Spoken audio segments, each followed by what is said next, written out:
Imagine a queen holding her newborn son, not with joy, but with a terror so profound it chilled her to the bone. It was November the 6th, 1661, in the Grand Palace of Madrid. This was no happy birth. This was the arrival of a living nightmare, a child so broken, so malformed, he would come to be known across Europe as the Bewitched. His birth was not just a personal tragedy.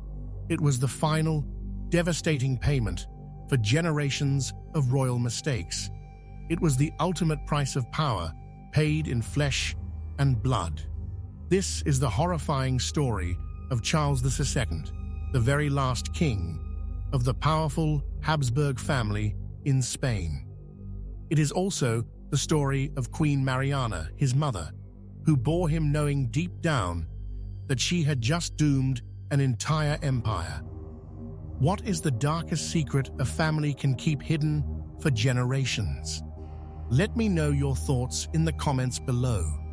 And if you want to uncover more of history's most shocking and tragic tales, make sure you hit that subscribe button and like this video right now. Your support helps us bring these forgotten stories to light. On that cold November morning in 1661, the royal palace should have been filled with cheers. A new prince had been born, an heir to the Spanish throne.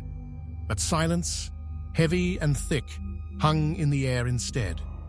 Queen Mariana of Austria, exhausted from labor, looked at her son. Her heart sank, a cold dread replacing any hope. What she saw was not a healthy baby, but a reflection of a terrible curse that had plagued her family for centuries. This tiny, frail creature was destined to become Charles II. He was also destined to be the undoing of the mighty Spanish Empire. Mariana was a devout woman, but even her faith could not explain away the deformities she saw. His head was too large. His tiny limbs seemed weak and twisted. The midwives and doctors, usually bustling with congratulations, moved with a quiet fear. Their faces, usually bright with good news, were now pale with worry. They knew, as did the Queen, that this was not a good omen. This was a catastrophe in human form. The future of Spain, a global power that stretched across continents, lay in the balance. This child, born into immense wealth and power, carried a burden far heavier than any crown. He was the product of a royal family obsessed with keeping their bloodline pure.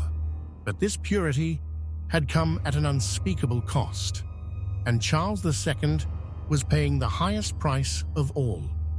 Queen Mariana herself was a product of these very same traditions. She was terrified, yet deep inside, a mother's love still fought through the horror. She knew she had given birth to her dynasty's curse.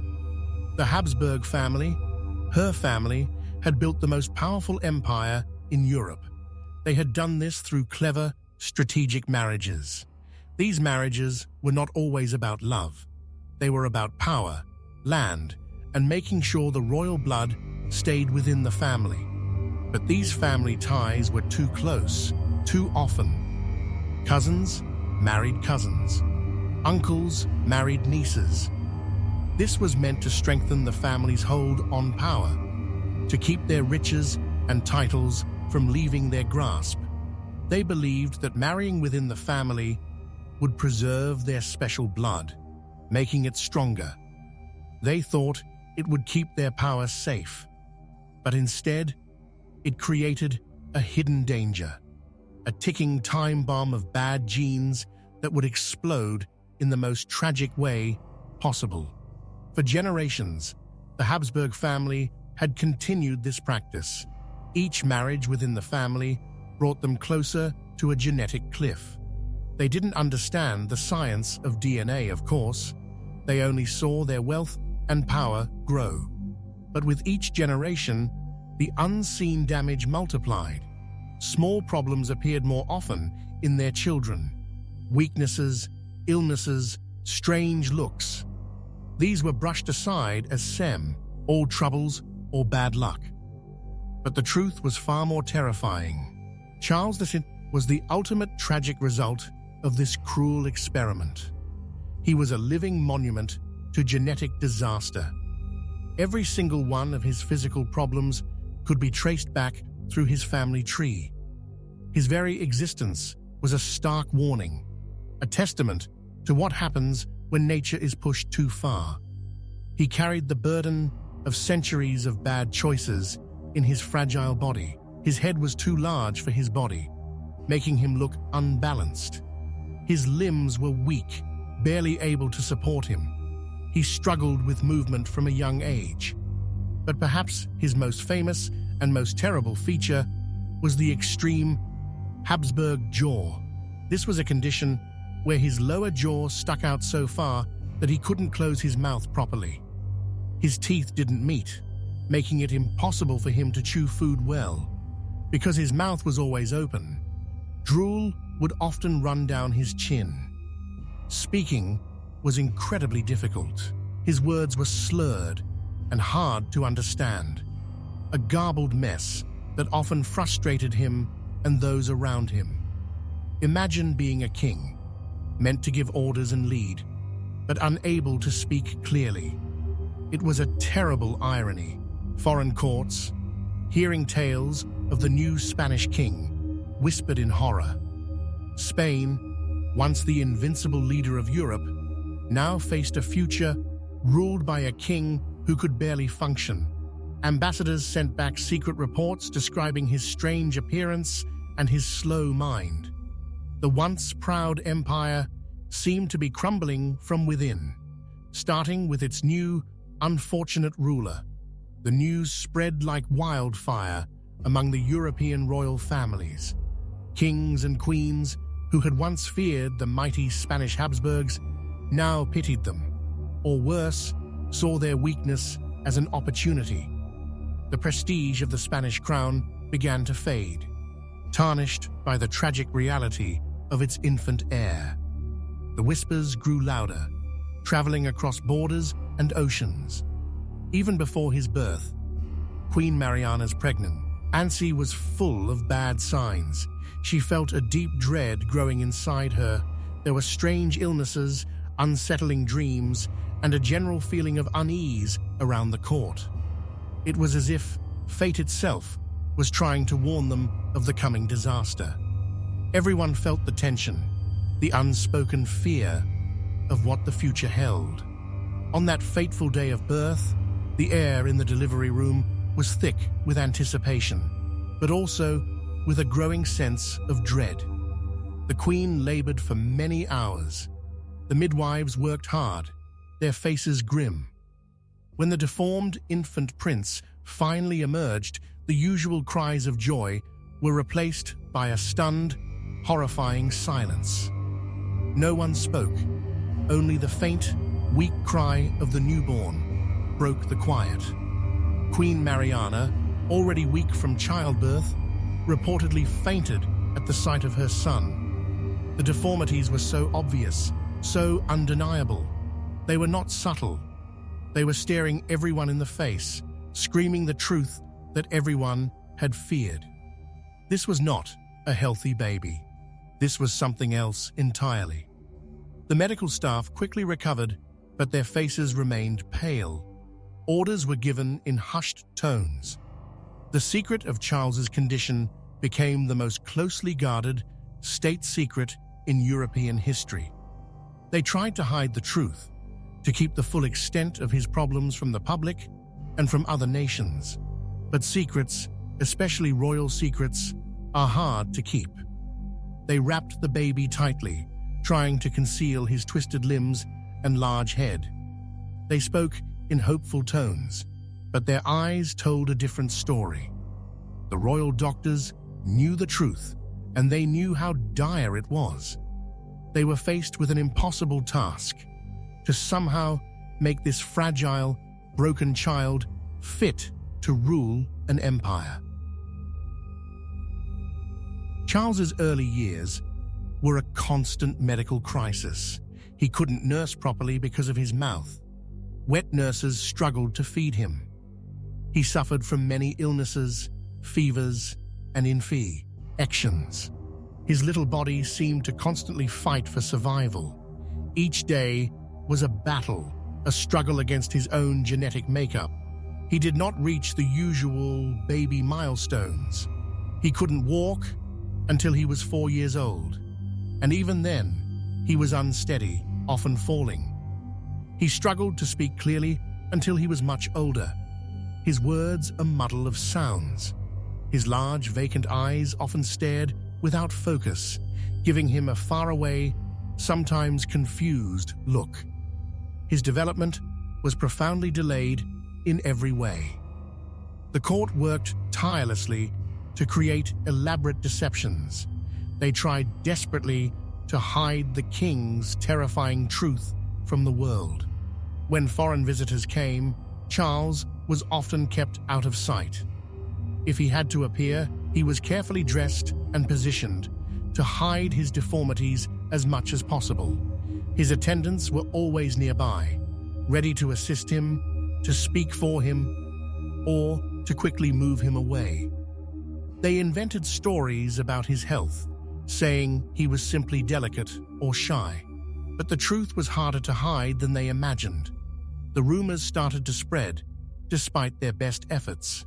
People noticed the strange behavior, the slurred speech, the way the young prince always seemed to need help. At just 4 years old, in 1665, Charles II became King of Spain. His father, Philip IV, died, leaving the vast Spanish Empire to this fragile boy. This started a desperate regency, with Queen Mariana, his mother, at the helm. She was now not just a grieving mother, but the protector of a dying dynasty, a queen struggling to hold an empire together for her broken son.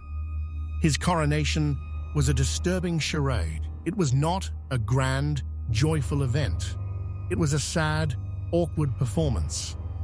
Charles was too young and too weak to understand what was happening, let alone perform the duties of a king. Others had to speak his vows for him, their voices strong where his was weak. They had to physically support him, holding him upright so he would not sway or fall. Imagine the powerful nobles and ambassadors watching this scene. It must have been heartbreaking and deeply worrying. The symbol of Spain's power was a child who couldn't stand on his own. The future of the empire rested on shoulders too weak to carry the weight. It was a truly pitiful sight. Foreign ambassadors, as mentioned before, sent back chilling reports. They described a king, more animal than human, a tragic exaggeration, but one that showed the deep impression Charles made. These reports destroyed Spain's reputation across Europe. The once feared Spanish Empire was now seen as weak, its leadership in question. With a king who was barely able to function, the Spanish Empire began its irreversible decline. It was like a ship without a captain, slowly but surely drifting apart. Spain started losing wars and territories. Its power in Europe faded. Other countries saw Spain's weakness and began to challenge its claims, to chip away at its vast holdings. The empire, once so glorious, was now leaderless in all but name. Queen Mariana did her best, but she was fighting against impossible odds. Her son, the king, was her biggest challenge. He was a symbol of strength and power, but also a symbol of incredible weakness. As Charles grew older, his problems did not go away. He remained childlike in many ways. His mental development remained slow. He was easily confused, often unwell, and profoundly lonely. His court tried to amuse him, to distract him, but he was always different. He was always the bewitched. His personal life was equally tragic. 2 marriages were arranged for him, desperate attempts to produce a healthy heir and save the Habsburg dynasty. First, he married Marie-Louise of Orléans, a French princess. She was beautiful and lively, but the marriage was filled with sadness. Marie-Louise tried to be a good wife, but she was often miserable in the gloomy Spanish court. Her husband, Charles, was strange and frail. Their marriage was never happy, and they never had children. Marie-Louise often cried, feeling trapped and hopeless. She died young, possibly from poisoning, though many believe it was simply the stress and despair of her life with Charles. After Marie-Louise's death, Charles married again, this time to Mariana of Neuburg. She was a strong-willed German princess, chosen for her robust health and her family's history of many children. The hope was that she would succeed where Marie-Louise had failed. But this marriage was also a tragic failure. Mariana of Neuburg was determined to have a child. She tried everything, from prayers to strange remedies, even ancient superstitions. But Charles was too unwell, too genetically damaged, to father a child. There would be no heir. The lack of children plunged Charles and the entire court into deeper despair. The future of the dynasty and of Spain seemed truly doomed. The question of succession became a diplomatic nightmare for Europe. With no heir, what would happen when Charles finally died? Who would inherit the vast Spanish Empire? Other European powers, especially France and Austria, saw their chance. They began to make plans to carve up the Spanish Empire among themselves. They were like vultures circling, waiting for the king to die. The lack of a direct heir from Charles II sparked intense negotiations and secret treaties. Leaders from France, Austria, and other major powers all had their own claims or desires for Spanish territory. They were not worried about Spain itself, but about their own power and influence. The stage was being set for a major European conflict. Charles II lived to be 39 years old, a miracle considering his condition. But his death in November 1700 was not peaceful. His body and mind were utterly ravaged by his lifetime of illness and genetic misfortune. He was a man suffering to his very last breath. He died, leaving behind no heir, no hope for the Spanish Habsburg line. His death was the spark that ignited the War of Spanish Succession. This brutal conflict plunged Europe into a decade of bloody fighting. Millions of lives were lost, kingdoms were rearranged, and the map of Europe was redrawn, all because a queen gave birth to a broken boy, the last tragic result of a family's genetic hubris. Modern science has looked back at Charles II and his family tree. They have studied the effects of their inbreeding. What they found was shocking. Charles II's inbreeding coefficient was incredibly high, higher even than what is seen in laboratory mice used for genetic experiments. It's a scientific measure of how closely related an individual's parents were. For Charles, it showed just how dangerously close his family had married over generations. Given such severe genetic problems, it truly is a miracle that he lived so long. Every year of his life was a struggle, a testament to the resilience of the human spirit. Even when dealt the cruelest hand by nature, he was not just a tragic king. He was a living warning, a powerful, undeniable lesson about the terrible price of unchecked power and the devastating consequences of genetic disaster. His life, though full of suffering, serves as a stark reminder. It shows how even the most powerful families, obsessed with their own bloodline, can ultimately destroy themselves from within. It highlights the importance of genetic diversity, a concept unknown to the Habsburgs, but one that ultimately doomed their empire. The story of Charles II is not just about a sick king. It's about an entire system, an entire way of thinking that led to unimaginable tragedy.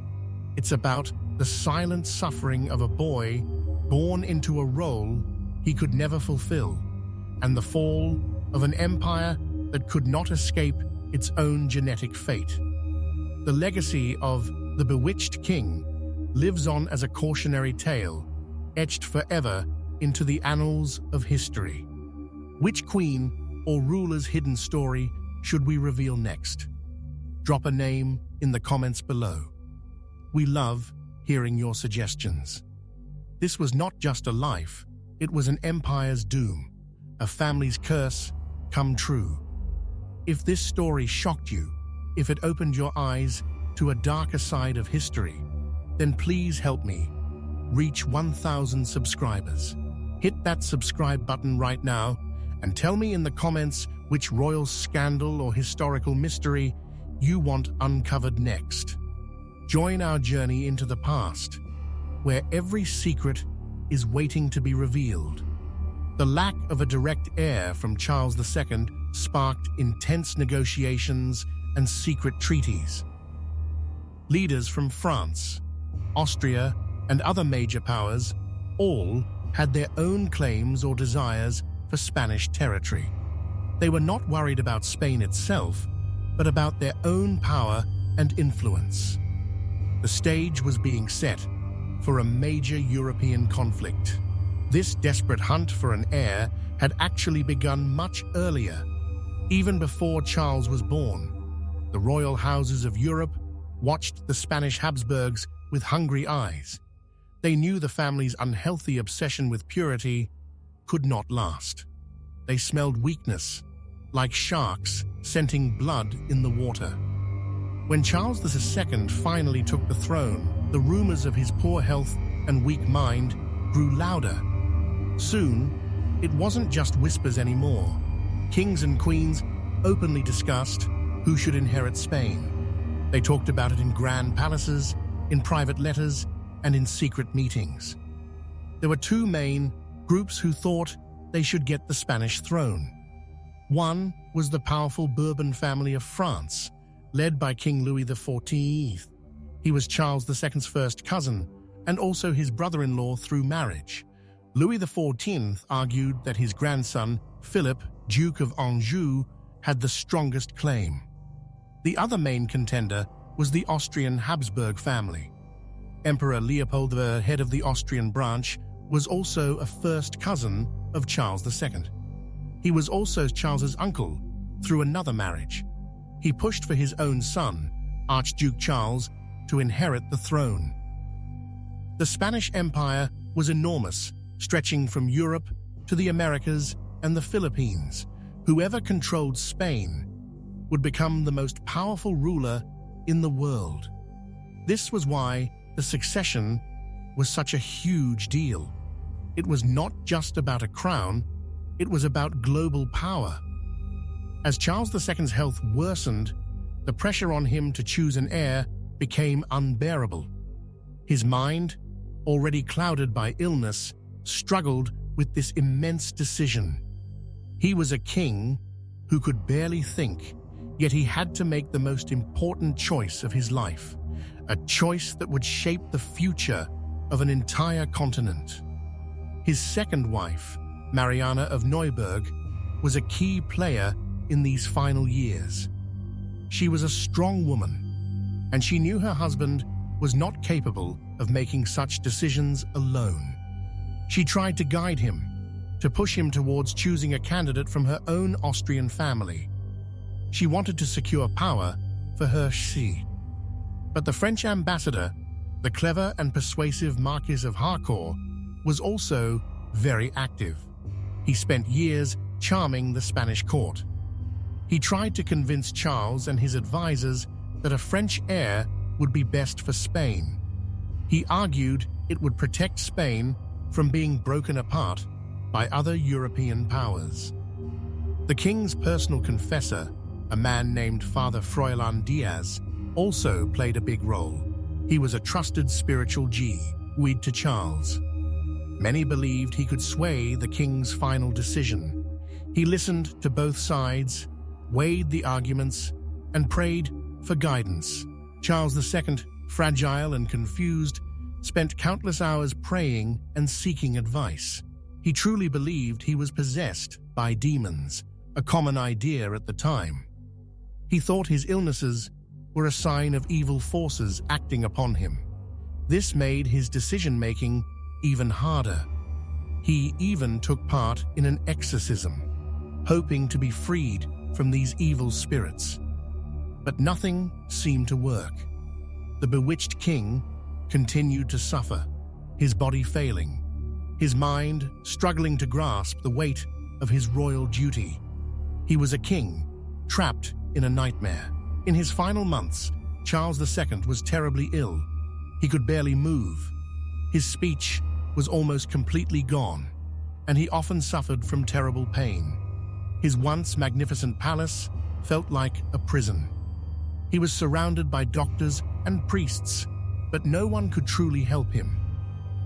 His court was a hotbed of whispers and plots. Each faction, Austrian and French, tried to get closer to the dying king. They hoped to influence his final will.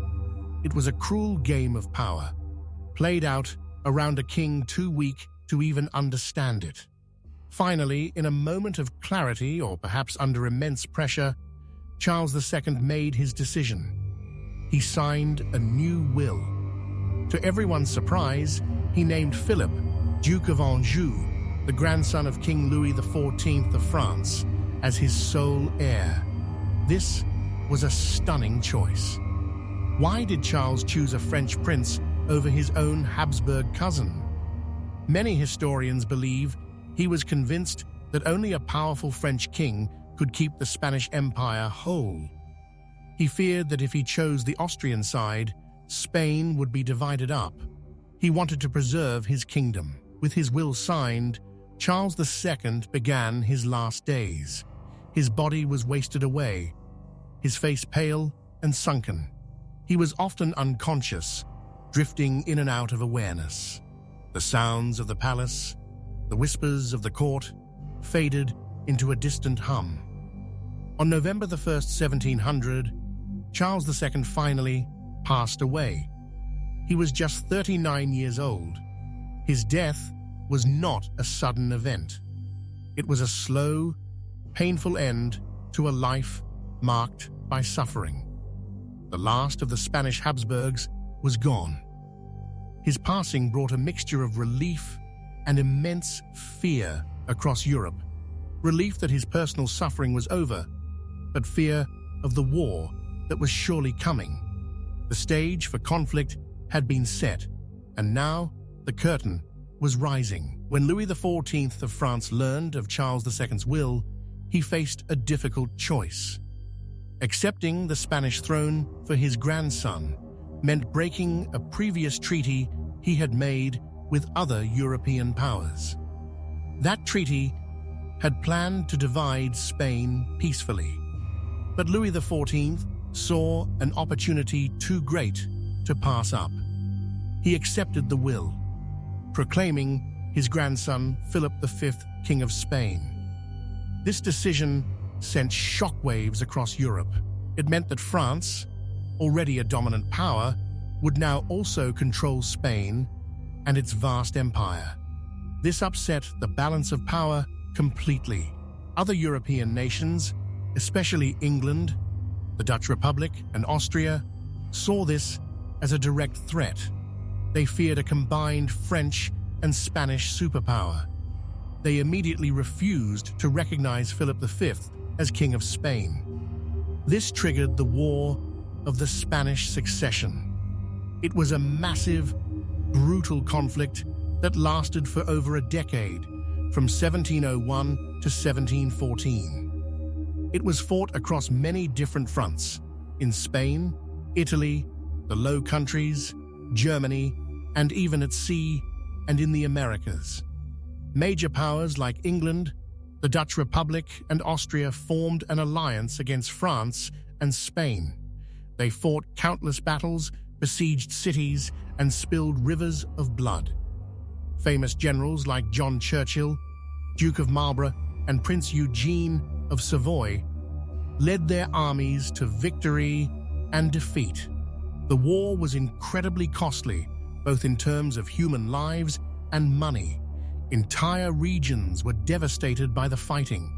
Thousands of soldiers died from wounds and disease. It was a true European catastrophe.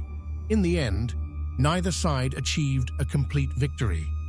After years of bloody stalemate, the exhausted nations finally agreed to peace talks. These talks led to a series of agreements known as the Peace of Utrecht in 1713 and later treaties. Under these treaties, Philip V, Louis XIV's grandson, was allowed to remain King of Spain. But there was a very important condition. He and his descendants could never also be kings of France. This was to prevent the joining of the two powerful crowns. Spain itself lost many of its European territories. The Spanish Netherlands, Naples, Milan, and Sardinia were given to Austria. Sicily went to Savoy, and Gibraltar and Minorca were given to Great Britain. Spain's global empire remained, but its power in Europe was greatly reduced. The War of the Spanish Succession was a harsh lesson. It showed the dangers of one family holding too much power. It completely changed the political map of Europe. The Habsburg dynasty, which had ruled Spain for so long, was replaced by the Bourbons, who still rule Spain today. But what about the science? Modern historians and scientists have delved deeper into Charles II's condition. They have studied his family tree with modern genetic tools. The results are truly eye-opening. As mentioned before, his inbreeding coefficient was shockingly high. This coefficient is a number that tells you how likely it is for a child to inherit the same gene from both parents because their parents are related. A higher number means more inbreeding. For Charles II, this number was around 0.25. To put that in perspective, if your parents were brother and sister, your inbreeding coefficient would be 0.25. This means Charles II had as much genetic similarity as if his parents were siblings, even though they were only uncle and niece. This was because his family had married within itself for so many generations. Scientists looked at his family tree going back 16 generations. They found that 11 of his 16 great-great-grandparents were also ancestors of other kings and queens in his family line. This web of close marriages was incredibly tangled. It was a genetic trap. These repeated close marriages meant that any harmful recessive genes were much more likely to show up. Recessive genes are traits that only appear if you get 2 copies of them, one from each parent. If parents are related, they are more likely to carry the same rare harmful genes. Charles II likely suffered from a combination of genetic disorders. His growth delays, weak muscles, and extreme facial deformities are all hallmarks of such conditions. His inability to have children was also likely due to these same genetic problems. His body was a collection of genetic mistakes. The famous Habsburg jaw was a clear example. This condition, called mandibular prognathism, was seen in many Habsburgs, but it was most severe in Charles II. It showed how each generation of inbreeding made the problem worse. It was like nature shouting a warning. His mother, Queen Mariana, was the niece of his father, Philip IV. Their parents were first cousins. This kind of close marriage was not unusual for the Habsburgs. But Charles II represented the very end of the line, where the genetic damage was too great to overcome. His doctors, of course, had no understanding of genetics. They saw only the symptoms. They tried to cure him with bleeding, strange herbs, and religious rituals. They didn't know they were fighting against a problem far deeper than any medicine of their time could fix. The story of Charles II is more than just a historical curiosity.